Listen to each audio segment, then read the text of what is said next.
Mes amis Gémeaux, bonjour et bienvenue sur la chaîne Tarot à merveille. Pour votre tirage général, ceux qui me découvrent, soyez les bienvenus. Argent. Prononcez ce mot doucement dans votre tête. Argent. Vous avez peut être un petit pincement en l'entendant, une crispation discrète au niveau de l'estomac, ou au contraire, une curiosité qui s'allume, une attention qui se redresse. Quelle qu'ait été votre réaction, elle est précieuse. Elle vous renseigne sur la relation que vous entretenez en ce moment précis avec cette énergie particulière qu'on appelle l'abondance matérielle. Et c'est exactement de cette relation que je veux vous parler aujourd'hui.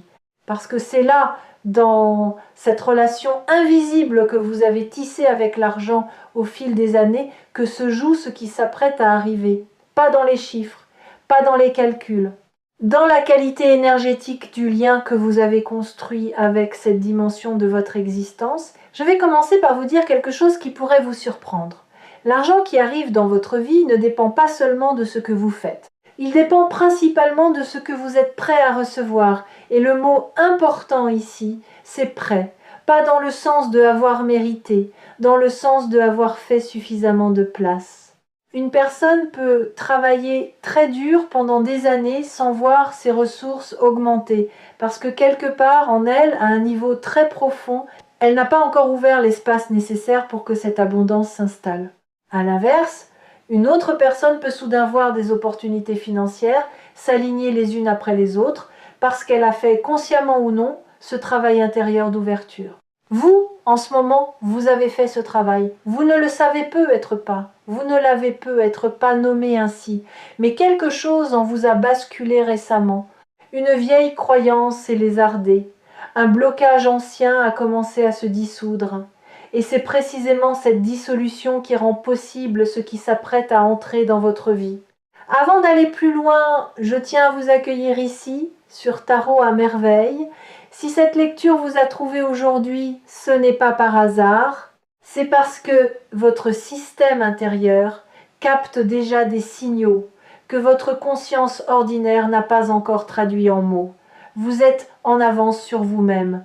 Et cette lecture est faite pour vous aider à mettre des mots sur ce que vous percevez déjà confusément. J'aimerais d'ailleurs ajouter quelque chose à propos de ce sentiment d'être en avance.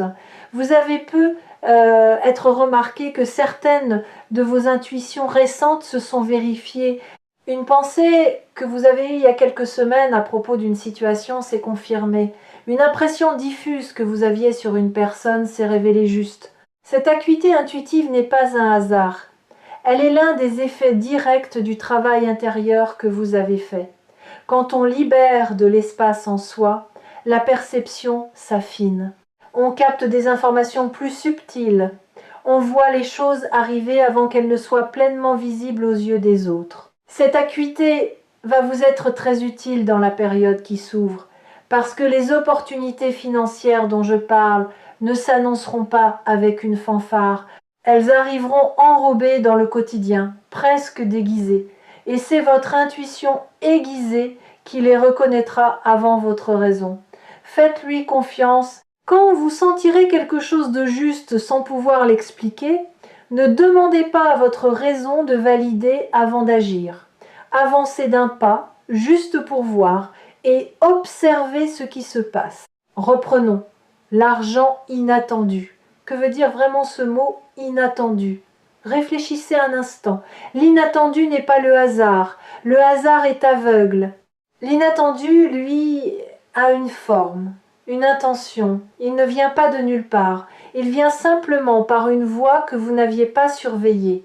Vous regardiez à droite et il arrive par la gauche. Vous attendiez un coup de fil et il arrive par un message. Vous comptiez sur une source précise et il vient d'une source que vous aviez complètement oubliée. C'est cela l'inattendu. Pas une absence de logique, mais une logique qui vous échappe parce qu'elle déborde votre champ de surveillance habituel. L'énergie autour de vous prépare en ce moment plusieurs flux financiers qui ne suivent pas les chemins que vous auriez prévus. Et c'est précisément ce qui rend la chose intéressante. Si l'abondance arrivait par les voies que vous attendez, Elle vous confirmerait simplement dans vos habitudes mentales.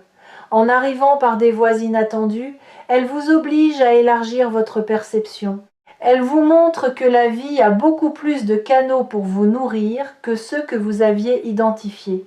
Et cette prise de conscience à elle seule est déjà un cadeau immense, indépendamment des sommes concernées. Je veux maintenant vous parler de la rapidité, parce que le titre de cette lecture mentionne quelque chose qui se passe vite, et c'est exact, ce qui se prépare à une cadence particulière. Ce n'est pas une lente accumulation, ce n'est pas un progrès patient, c'est plutôt un mouvement bref, concentré, qui condense en peu de temps quelque chose qui aurait pu prendre beaucoup plus longtemps dans d'autres circonstances. Vous allez avoir l'impression que les choses s'enchaînent presque trop vite pour être pleinement saisies sur le moment. Et c'est normal. Les périodes d'accélération existent. Elles compensent les périodes de stagnation antérieures. Pendant longtemps, vous avez peut-être eu le sentiment que rien ne bougeait dans votre relation à l'abondance, que les efforts ne portaient pas, que les promesses ne se concrétisaient pas. Cette stagnation apparente n'était pas une malédiction. Elle était une forme de pression qui s'accumulait, comme la vapeur dans une cocotte minute. Et maintenant la pression a atteint le seuil. La soupape va s'ouvrir. Et tout ce qui s'était accumulé silencieusement va se libérer dans un mouvement rapide. Cette rapidité demande une chose particulière de votre part. Elle demande que vous soyez disponible, pas occupé à autre chose, pas distrait par des soucis qui ne sont pas centraux, pas en train de gérer 50 choses à la fois. Quand l'occasion se présentera, et elle se présentera bientôt, vous devrez avoir la disponibilité intérieure pour la saisir. Pas une disponibilité de temps, une disponibilité d'esprit, cette qualité particulière qui fait qu'on est capable de reconnaître une porte ouverte quand elle apparaît et de passer à travers sans hésiter pendant des heures. Préparez-vous, pas en attendant fébrilement, préparez-vous en cultivant une certaine légèreté intérieure, en faisant un peu le ménage dans vos préoccupations, en vous délestant de ce qui n'a plus d'importance, parce que les opportunités financières inattendues qui arrivent vite ne se manifestent pas toujours sous une forme spectaculaire.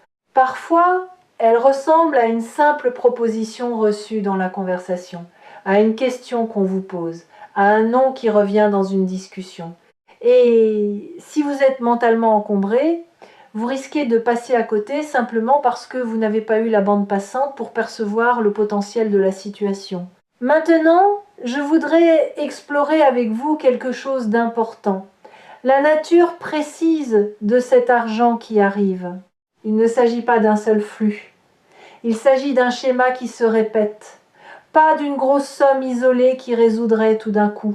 Plutôt de plusieurs entrées, parfois petites, parfois plus conséquentes, qui ensemble créent une nouvelle configuration de votre rapport à l'argent. C'est comme si l'univers ne voulait pas vous offrir un coup de chance unique, mais plutôt une nouvelle structure. Quelque chose qui dure, quelque chose qui s'installe, quelque chose qui change non pas votre compte en banque seulement, mais votre relation entière à la question des ressources. Cette distinction est cruciale. Beaucoup de personnes rêvent d'un coup de chance unique, du genre gain énorme et soudain. Mais les statistiques montrent que ce type d'événement, quand il survient, ne change pas durablement la vie des personnes concernées. Pourquoi ? Parce qu'il n'a pas changé leur structure intérieure. Elles reçoivent une somme, mais elles continuent de fonctionner avec les mêmes peurs, les mêmes habitudes, les mêmes croyances. Et l'argent finit par rejoindre le niveau qui correspond à ces croyances inchangées. Ce qui vous arrive est différent. Ce qui vous arrive est un changement d'architecture. Une modification durable de votre manière de générer, recevoir et faire circuler l'argent. J'aimerais maintenant vous parler des 3 portes par lesquelles cet argent inattendu pourrait entrer dans votre vie. Pas pour vous limiter à ces 3 possibilités, mais pour aiguiser votre perception, pour que vous reconnaissiez les signes quand ils se présenteront. La première porte est celle d'une relation. Quelqu'un dans votre entourage, proche ou plus éloigné, va devenir le canal par lequel quelque chose financier va vous parvenir. Ce ne sera pas nécessairement un don, peut être une opportunité, une mise en relation, une recommandation, une information utile. Cette personne ne sera peut être même pas pleinement consciente du rôle qu'elle joue. Elle se contentera de mentionner quelque chose, de vous orienter vers quelqu'un, de vous parler d'une possibilité. Mais ce moment-là sera un point de bascule. Soyez attentifs aux conversations qui prennent une tournure inattendue, aux noms qui reviennent plusieurs fois en peu de temps, aux propositions qui surgissent de personnes dont vous n'attendiez rien. La deuxième porte est celle d'une situation oubliée. Quelque chose que vous aviez initié dans le passé et que vous aviez classé comme infructueux va se réveiller. Une démarche, un contact, un investissement de temps ou d'énergie qui n'avait pas porté de fruits immédiatement. Vous aviez fini par tourner la page, peut être avec un peu de déception.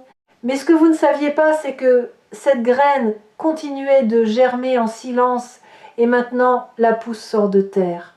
Si vous remarquez qu'un dossier ancien vous revient à l'esprit, qu'une vieille piste vous fait signe, qu'un contact perdu de vue refait surface, ne le rejetez pas par principe. Donnez-lui une chance. C'est peut être exactement par là que ça va passer. La troisième porte est plus subtile. Elle concerne une intuition qui va vous venir et qui semblera, sur le moment, presque trop simple. Ce sera une idée qui vous traversera l'esprit pendant que vous faisiez toute autre chose. Une pensée du type « et si je faisais cela ?» ou « et si je proposais ceci ?» Cette pensée aura une particularité. Elle viendra avec une légèreté. Elle ne sera pas accompagnée du poids habituel des projets compliqués. Elle aura un côté presque évident, presque enfantin. Et c'est précisément cette évidence qui pourrait vous faire la sous-estimer. Ne la sous-estimez pas. Cette idée, aussi simple soit-elle, peut être la clé. Notez-la. Mettez-la à l'épreuve. Observez ce qui se passe quand vous commencez à la mettre en mouvement, même de manière minime.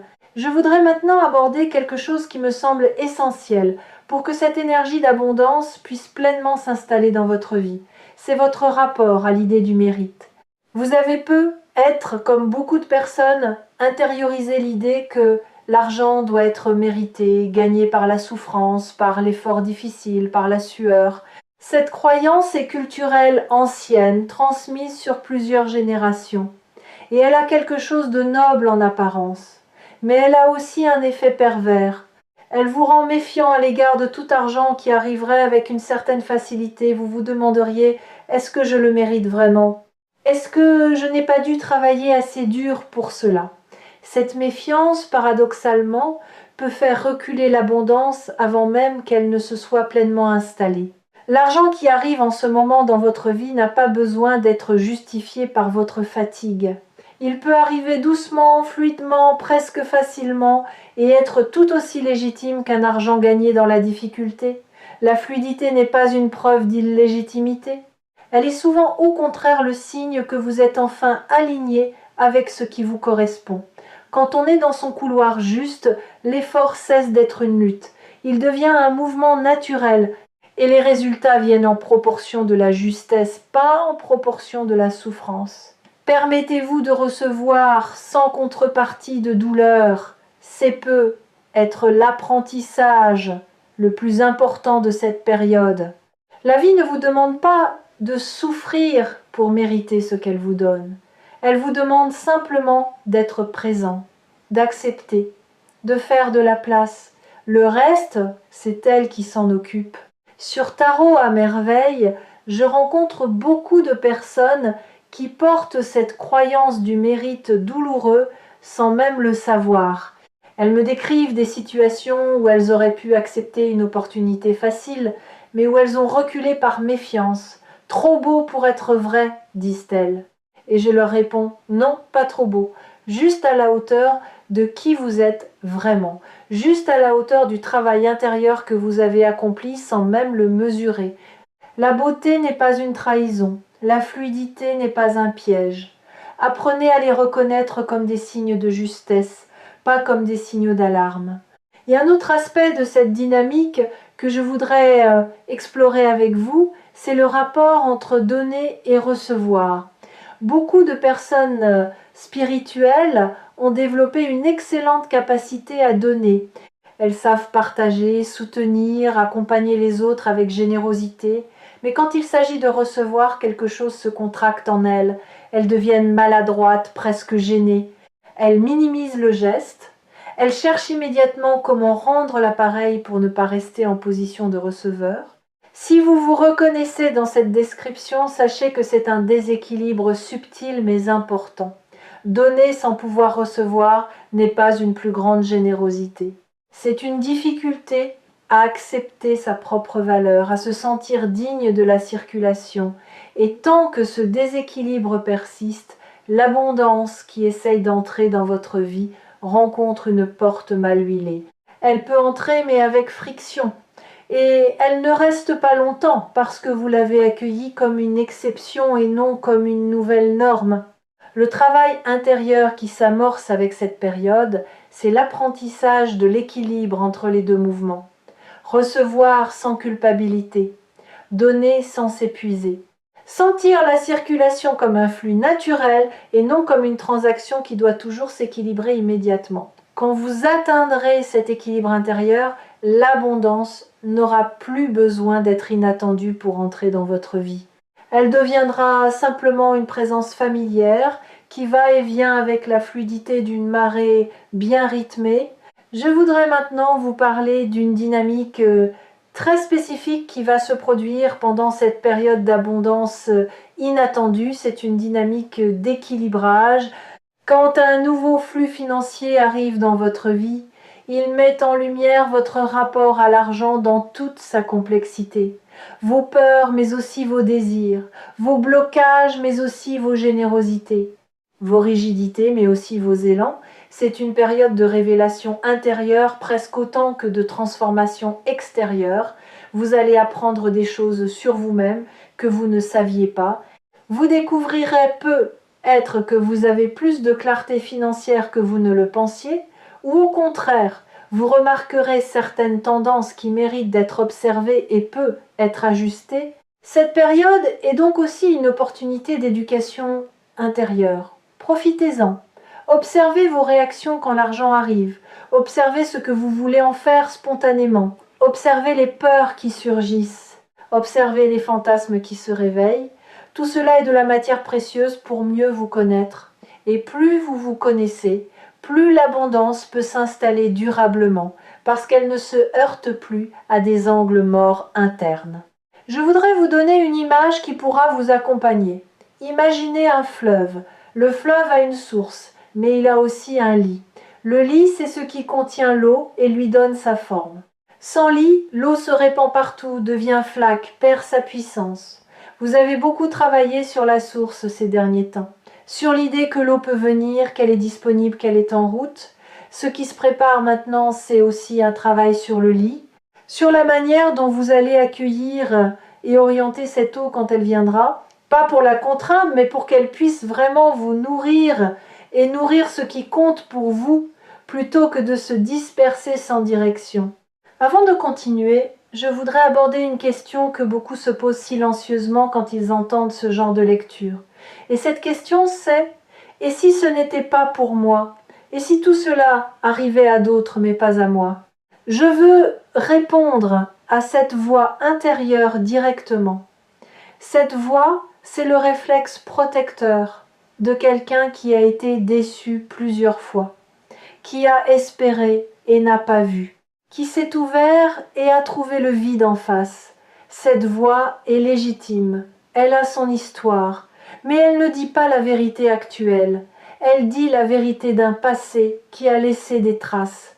Le présent est différent, vous êtes différent, votre énergie est différente, et ce qui s'approche n'est pas une répétition d'anciens scénarios, c'est quelque chose de neuf. Quand cette voix se manifeste, ne luttez pas contre elle, reconnaissez-la, dites-lui « Je sais d'où tu viens, je sais pourquoi tu es méfiante, et je te remercie pour ta vigilance. » Mais cette fois, laisse-moi essayer, laisse-moi accueillir avant de juger, laisse-moi voir avant de conclure. Cette manière de dialoguer avec votre méfiance intérieure, plutôt que de la combattre ou de l'ignorer, l'apaise progressivement. Elle se sent entendue et elle relâche son emprise, juste assez pour que vous puissiez tester une nouvelle relation à l'abondance. Je perçois aussi quelque chose d'important concernant votre générosité. Beaucoup de personnes, quand elles commencent à recevoir plus, sont tentées de tout donner immédiatement aux autres. C'est noble en intention, mais c'est parfois aussi une manière subtile de ne pas vraiment recevoir, de faire passer le flux à travers soi sans qu'il s'imprime durablement. Pendant cette période, je vous invite à laisser l'argent rester un peu chez vous avant de décider quoi en faire. Pas par avarice, par respect, par reconnaissance du fait qu'il est venu vous trouver, vous, et qu'il mérite de s'installer en vous avant de poursuivre son voyage. Cela ne veut pas dire de devenir égoïste. Cela veut dire de vous donner le temps de ressentir ce que c'est, pour vous, de recevoir, de goûter cette expérience, de la laisser vous apprendre quelque chose. Et ensuite seulement, si votre cœur vous y porte, de faire circuler, mais une circulation consciente, choisie, alignée, pas une circulation réflexe qui serait en réalité une fuite de la responsabilité de recevoir pleinement. Il y a aussi quelque chose que je perçois concernant les transmissions qui vous viennent de votre lignée. Vous portez en vous, qu'on en soit conscient ou non, des programmations financières héritées. Des manières de voir l'argent qui vous viennent de personnes qui sont parties bien avant que vous ne soyez en âge de réfléchir à ces questions. Certaines de ces transmissions sont précieuses. Une certaine prudence, un sens du concret, une éthique du travail. D'autres sont devenues encombrantes. Une peur sourde du manque qui ne correspond plus à votre réalité actuelle. Une méfiance excessive, vice de ce qui pourrait sembler trop bon. Un sentiment latent de ne pas avoir le droit d'avoir plus que ceux qui vous ont précédé. Ce qui est en train de se passer en vous, c'est une forme de tri silencieux dans cet héritage. Certaines transmissions s'estompent naturellement parce qu'elles ne vous servent plus. D'autres, plus saines, restent intégrées. Vous ne faites pas ce tri par décision consciente, il se fait à un niveau plus profond. Mais vous pouvez le soutenir simplement en remarquant quand une réaction excessive surgit en vous face à une question d'argent, qu'il s'agit peu, être moins de votre voix que d'une voix plus ancienne qui parle à travers vous. Cette simple prise de conscience suffit souvent à desserrer l'emprise. Et au bout de ce tri, ce qui reste, c'est votre rapport propre à l'argent, pas celui de vos parents, pas celui de vos grands-parents, le vôtre, celui que vous êtes en train de fonder, jour après jour, en vivant des expériences nouvelles. Cet ancrage personnel est ce qui rend possible l'abondance durable. Parce que tant qu'on porte les peurs des autres, on attire les conditions matérielles qui correspondent à ces peurs.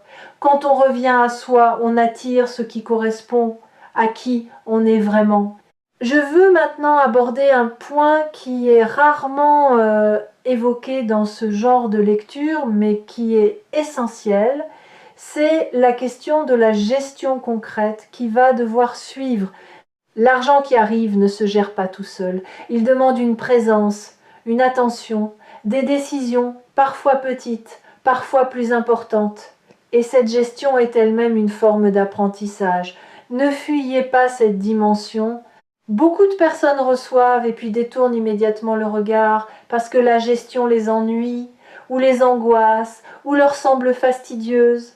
Mais c'est précisément en restant présent à cette gestion que vous renforcez votre relation saine à l'abondance. Vous montrez à l'univers et surtout à vous-même que vous êtes capable d'accueillir la responsabilité qui accompagne le don. Pas besoin de devenir expert financier, juste être présent, regarder ce qui entre, décider en conscience ce qui sort, tenir un cap clair pour vous-même.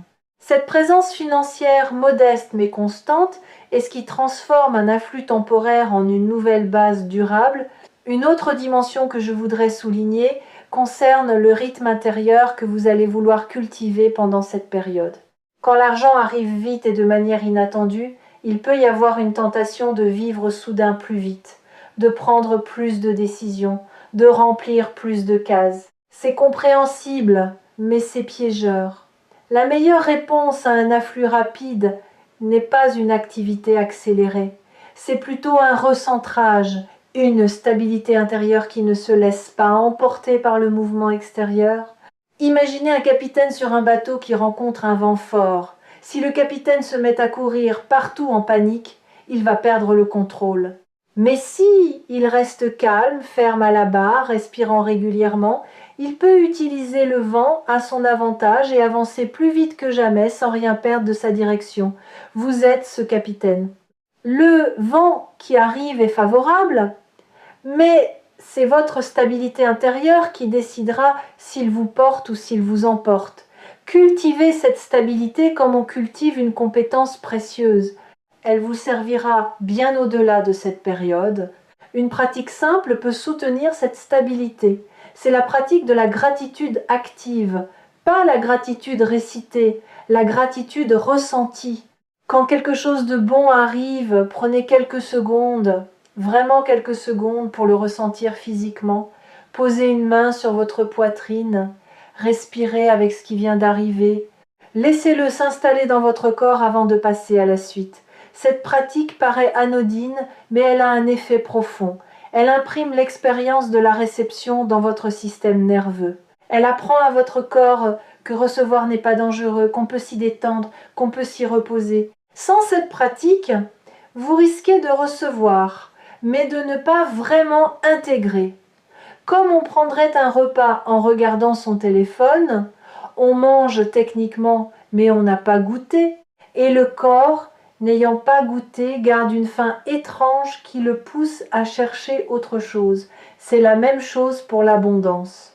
Si on ne goûte pas ce qui arrive, on ne se sent jamais vraiment nourri et on continue de chercher comme si on manquait, alors même qu'on a déjà reçu. Je voudrais ajouter quelque chose qui me semble important sur la durée. Cette accélération financière n'est pas un événement isolé qui se terminerait abruptement. Elle est plutôt le début d'une nouvelle phase. Elle ouvre une porte qui ne se refermera pas immédiatement. Pendant les semaines qui suivront, vous remarquerez que cette nouvelle dynamique se prolonge sous différentes formes.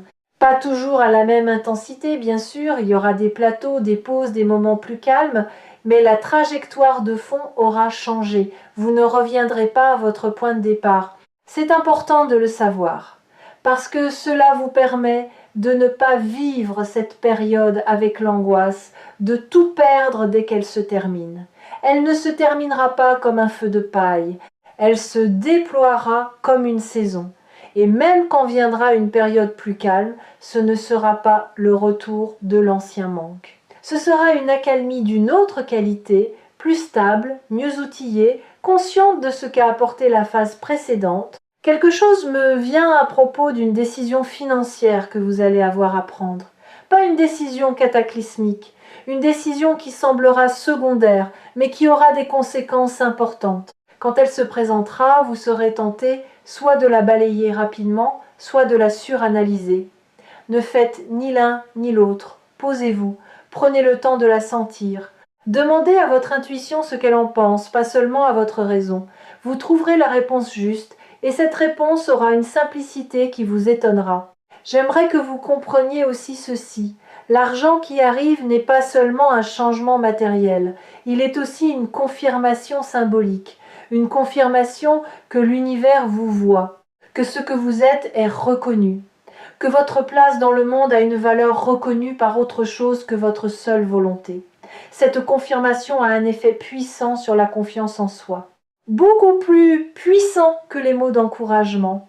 Quand l'abondance se manifeste concrètement dans votre vie, c'est comme si la réalité elle-même vous disait « Oui, je te soutiens. Oui, ta place est légitime. Oui, ce que tu portes mérite d'être nourri. » Recevez cette confirmation, laissez-la s'imprimer en vous, ne la balayez pas en disant que c'est juste un peu d'argent, c'est plus que cela, c'est un message. Et ce message peut nourrir votre confiance pendant longtemps, bien au-delà du moment où l'argent lui-même aura été dépensé ou redirigé. je voudrais aussi vous dire ceci. Quand on commence à recevoir avec plus de fluidité, on se rend compte d'une chose étonnante. On devient plus calme. Pas parce qu'on a plus de moyens et qu'on s'inquiète moins, mais parce qu'on a fait l'expérience directe que la vie peut nous nourrir de manière inattendue et que cette expérience modifie en profondeur notre rapport à l'avenir. On sait dans ses tripes et plus seulement dans sa tête qu'on n'est pas seul à porter sa propre subsistance, que des forces invisibles travaillent aussi pour nous. Et cette connaissance intime, une fois inscrite, ne s'efface plus. Avant de clore cette lecture, je voudrais vous laisser avec une dernière réflexion sur Tarot à merveille. L'abondance n'est pas seulement une affaire d'argent, elle est une qualité d'être, une manière de habiter sa vie comme quelqu'un qui sait qu'il est nourri, soutenu, accompagné par une intelligence plus grande que la sienne. Quand vous cultivez cette qualité d'être, l'argent vient s'inscrire dans un cadre plus large. Il devient l'un des aspects d'une abondance multidimensionnelle, qui inclut aussi le temps, les rencontres, les opportunités, l'inspiration, la santé, la joie. Ce qui s'apprête à arriver dans votre vie n'est donc pas seulement un événement financier, c'est l'éveil d'une qualité d'être abondante en vous. Et cette qualité, une fois éveillée, devient permanente. Elle ne dépend plus des circonstances, elle vous accompagne dans les hauts comme dans les bas. Elle devient votre nouvelle manière par défaut d'être au monde.